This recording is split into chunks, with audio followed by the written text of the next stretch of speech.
Chapter 17.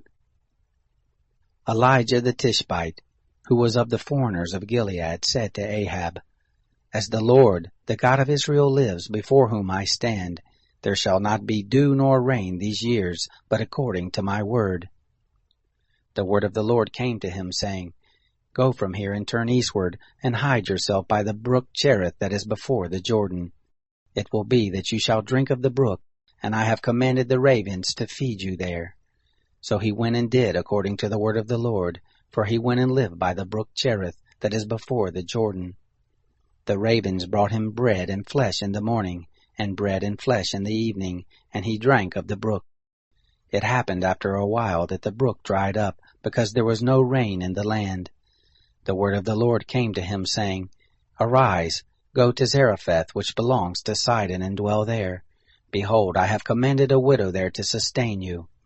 So he arose and went to Zarephath, and when he came to the gate of the city, a widow was there gathering sticks, and he called to her and said, Please get me a little water in a vessel that I may drink.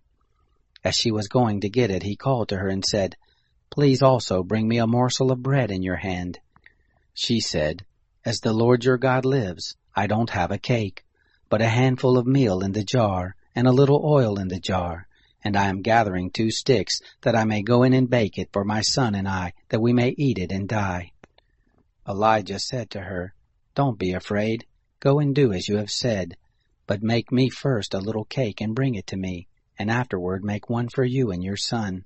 For thus says the Lord, the God of Israel, The jar of meal shall not empty, neither shall the jar of oil fail, until the day that the Lord sends rain on the earth.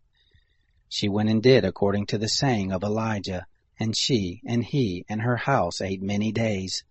The jar of meal didn't empty, neither did the jar of oil fail, according to the word of the Lord which he spoke by Elijah. It happened after these things that the son of the woman, the owner of the house, fell sick, and his sickness was severe, that there was no breath left in him. She said to Elijah, What have I to do with you, you man of God? You have come to me to bring my sin to memory and to kill my son. He said to her, Give me your son.